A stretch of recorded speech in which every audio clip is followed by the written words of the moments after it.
are in the trenches with Dave Lapham, presented by First Star Logistics. Reminder, take part in the great giveaway being done by First Star Logistics each week the Bengals play. Dave Lapham was on the call on the First Star Logistics Bengals radio network as the Cincinnati Bengals fall 34-11 to the Pittsburgh Steelers. And Lap, ugly, 34-11, the Bengals fall to the Steelers. They're now 8-7. Still no wins in the AFC North. No, that's the key, and every other team in the AFC North has at least three. Cleveland and Pittsburgh have 3 division wins.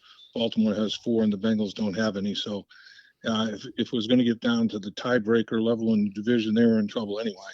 And the only wins they could gather would be 2. So, they had to win 2 out of 3. They didn't get this one done. They have to win the last 2 games of the season to probably keep themselves in a playoff hunt position. It was tough. You look at it, numbers can be deceiving, and when you look at the final numbers on the game, the total net yards were only less than 20 yards difference. But the things like red zone, Bengals not scoring any points on red zone drives, not field goals, not anything. I mean, having those kind of problems in the red zone, being stopped twice on 4th down, which is like another turnover, 3 interceptions. So in my mind, there's 5 giveaways. You get the ball away, more than 2 times in the NFL, you're in trouble.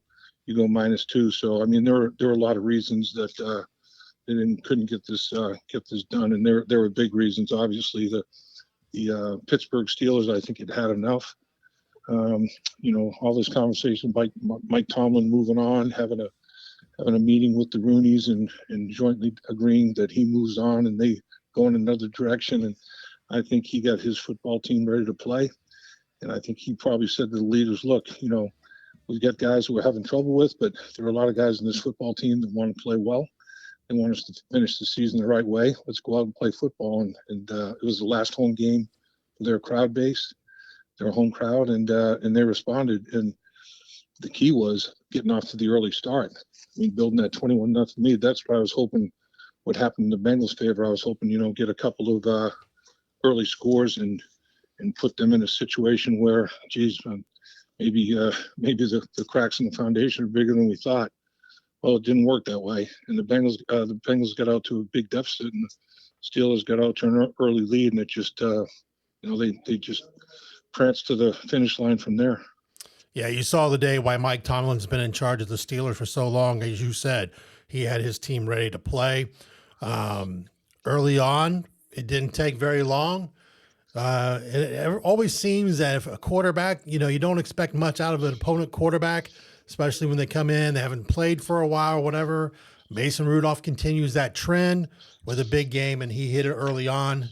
George Pickens, no matter what anyone was saying leading up to this game about his effort, enjoyed a big day and early on, 86-yard touchdown pass early in the first quarter, and really the first half. This team did not could not find themselves. They shot themselves in the foot. Well, the explosive plays were the key.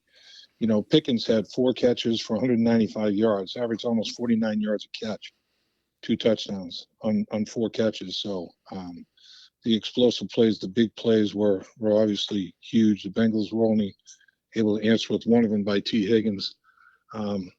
So that was the deal. They were getting the Bengals in coverages, man coverages, one-on-ones, and they were winning.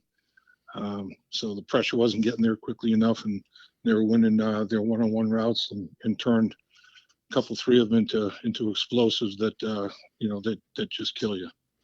Lap, has the injuries just piled up to the amount to where you can only handle so many injuries in a season, and the Bengals have seen their share this year? They have, but Pittsburgh, they were down 4 safeties. They were down basically all their linebackers. I mean, they were bringing guys up off of injured reserve, off the practice squad to play safety. They moved Patrick Peterson inside from corner to play safety. I mean, they were going through the same thing, and they ran a lot of zone coverages. They probably played more zone than they typically have or do. You just you gotta do what you got to do to get through a game and get through the season. I mean, the attrition around the National Football League is a real thing. It's a violent game played by grown men, so everybody's going to suffer their share of injuries. There's no doubt. As you said, numbers sometimes don't tell the whole story. 3 interceptions by Jake Browning. That was huge in this football game. Talk about how this team has to rebound. As you said, you got to win out. You got to go to Kansas City and beat them. And then you have your final game of the season at Paycor. You need to get 2 wins as you want to keep any hope alive to have a chance to get in. Yeah, and by the same token, the Pittsburgh Steelers have to go on the road to Seattle and to Baltimore. So, that's not an easy trail either. In fact, the Bengals and the Steelers have the 3rd and 4th toughest schedule in the AFC to finish the season. So, obviously, this game did not turn out the way you anticipated that it might, but you can't let one bad game turn into 2. You have to put this one away, learn from it, watch the tape, learn from the mistakes, but then put it away, move on, and don't let it, poison anything that you're trying to get done the last 2 weeks of the season. Because, I mean, that's life. This is life in the National Football League. Sometimes you get the bear, sometimes the bear gets you. And, this football game was obviously didn't turn out anywhere near the way you had hoped, but on the record, it's same as a 1-point loss. I mean, you just gotta move on. You get to this part of the season. As you said, everyone's kind of beat up. It's a long season, even longer now than maybe before. The mindset of a player as they're going through the daily grind, getting ready each week for a game, and the disappointment, because they have to be getting on the bus to get on the plane to come back home and be totally disappointed. Talk about how a player's mindset is going into another week where you got to come back from this. Yeah, well, unfortunately, it's only a 45-minute flight, which is good, instead of having to fly in from the coast. And then you get Christmas with your family, so that will get you your mind in a positive place. And then you just have to go back to work. I mean, you have to have selective amnesia. You have to move on. You have to realize that it went right 8 times and it's gone wrong 7 times, and you got to continue to make it go right. That's basically what it's all about. And it changes week to week. Matchups change week to week. Injuries are a factor week to week. It's just the NFL can be humbling, and it was a humbling experience today. There's no question about it. Any injuries that maybe we did not see? Hendrickson went out of the game for a little short period, but came back. Anybody else that you saw? No, not that I'm aware of, but it doesn't mean that there isn't anything. A lot of times they'll show up, the next day after you wake up in the morning or whatever, but nothing that I'm aware of at this point in time. The Bengals will be looking again. They will be traveling to Kansas City after the holiday. That is going to be a big game. I mean, that's the Bengals and Chiefs have had some classic games here the last few years, but a lot of different pieces, especially on the Bengals side. And maybe, again, another game without Jamar Chase is a possibility. Talk a little bit about going forward and heading to Kansas City. Yeah, I mean, in Kansas City, it's a little bit different composition to the Kansas City Chiefs than what the Bengals played, here recently, and the Bengals are in the same boat. I mean, they've got different people available to them because of injury as well. Again, that's just the nature of the beast, in the National Football League. But as long as number 15 is back there throwing the football, that football team, Kansas City Chiefs, are a force to be reckoned with. There's no question. Lab, we know we have to keep these short on the road games. You have to get the bus to get back to Cincinnati. You've been listening In the Trenches with Dave Lapham, presented by First Star Logistics. Again, final reminder, take part in the great giveaway First Star Logistics is doing each week. The Bengals play during this season. Awesome gifts have been given away so far.